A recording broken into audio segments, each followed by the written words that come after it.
बे समाव फोसावनो लादों मोनसे गोनांथार रादाब।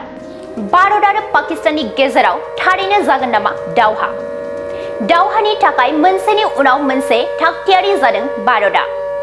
पाकिस्ताननि उदखारि हानजाया जम्मु काश्मीरनि पहलगामाव सा 22 दावबायारिफोरखौ खास्रि-बिस्रि गुलि गावना जिउ फोजोबनायनि उनाव भारत पाकिस्ताननि गेजेराव जेंनाया बांसिनदों। मोन्नैबो हादरनि सोमोन्दोआ जेंना जानाय गेजेरावनो भारतनि नखर बिफाननि गोनांथार बिथोन। नखर बिफाननि बे बिथोना बयनिबो गोसोआव सोंलु जानानै दं। थारैनो भारतआ उदखारि फिसिग्रा हादर पाकिस्ताननि सायाव गाग्लोबगोन नामा? दावहानि थाखाय थियारि जानो बिथोन होदों मिरु नखर बिफाना।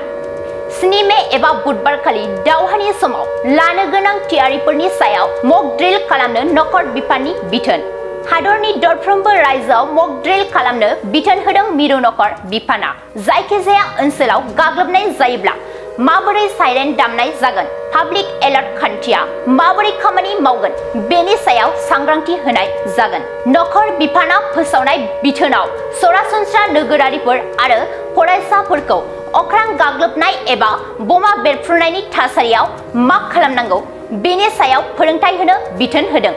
मिरुनि नखर बिफाननि बेबायदि बिथोना गोनांथार मानोना मिरु नखर बिफाना गिबि खेबनि थाखाय 1971 मायथाइयाव भारत पाकिस्तान दावहानि समावबो बेबादिनो बिथोनखौ हरदोंमोन।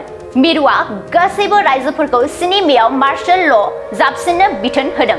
मिरुआरि मन्त्रि बिफाननि सुलुंनि बायदिब्ला बे बिथोननि गेजेरजों बेखौ नायबिजिरनो थाखाय फोसावनाय जादों दि जायखिजाया दावहानि थासारिनि थाखाय रायजो खुंथाया बेसेबां साखाफारा।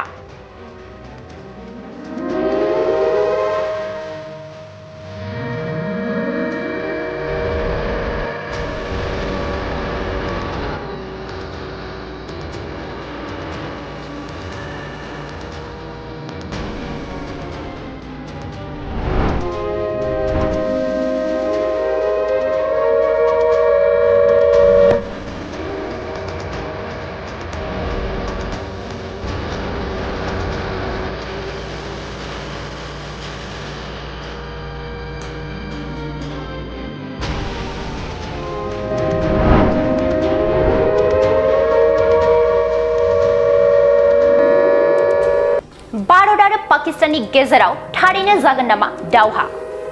दावहानि थाखाय मोनसेनि उनाव मोनसे थागथियारि जादों भारतआ।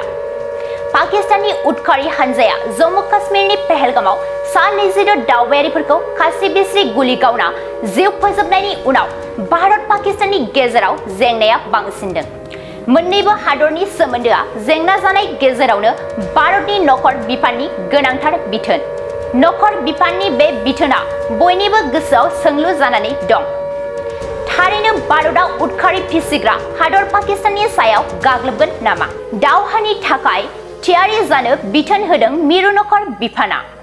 7 मे एबा बुधबारखालि दावहानि समाव लानो गोनां थियारिफोरनि सायाव मक ड्रिल खालामनो नखर बिफाननि बिथोन। हादरनि दरफ्रोमबो रायजोआव मक ड्रिल खालामनो बिथोन होदों मिरु नखर बिफाना।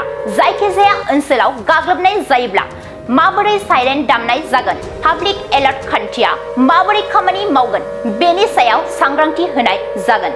नखर बिफाना फोसावनाय बिथोनाव सरासनस्रा नोगोरारिफोर आरो फरायसाफोरखौ अख्रां गाग्लोबनाय एबा बमा बेरफ्रुनायनि थासारियाव मा खालामनांगौ बेनि सायाव फोरोंथाय होनो बिथोन होदों। मिरुनि नखर बिफाननि बेबायदि बिथोना गोनांथार मानोना मिरु नखर बिफाना गिबि खेबनि थाखाय 1971 मायथाइयाव भारत पाकिस्तान दावहानि समावबो बेबादिनो बिथोनखौ हरदोंमोन।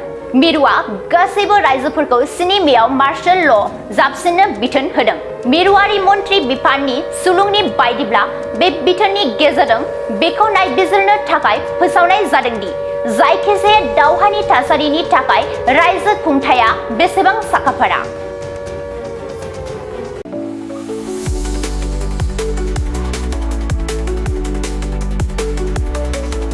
क'क्राझारनि CITआव मुं थिसननो गोसो जानाय फरायसाफोरनि थाखाय मोनसे गोजोनथाव रादाब।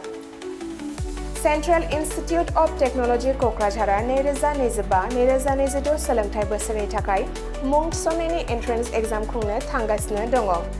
Diploma, BTech, MTech bachelor and master of design आरो PhD नि थाखाय एन्ट्रेन्स एग्जाम खुंनाय जागोन।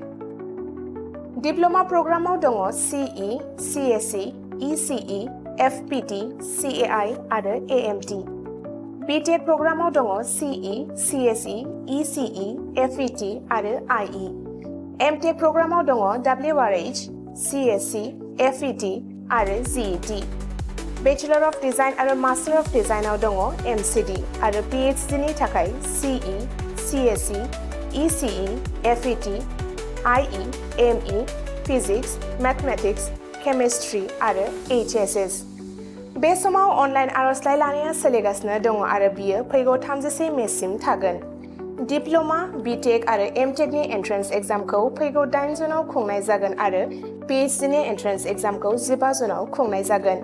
आबुङै मिथिनो थाखाय एडमिशन सेल CIT क'क्राझारनि मबाइल नम्बर 9365031406 आव सुलाद लानो हागोन एबा query2025@cit.ac.in आव इमेल खालामहरनो हागोन। बेनि अनगायै cit.ac.in एबा admission.cit.ac.in बे मोननै वेबसाइटआव हाबनानै नायनो हागोन।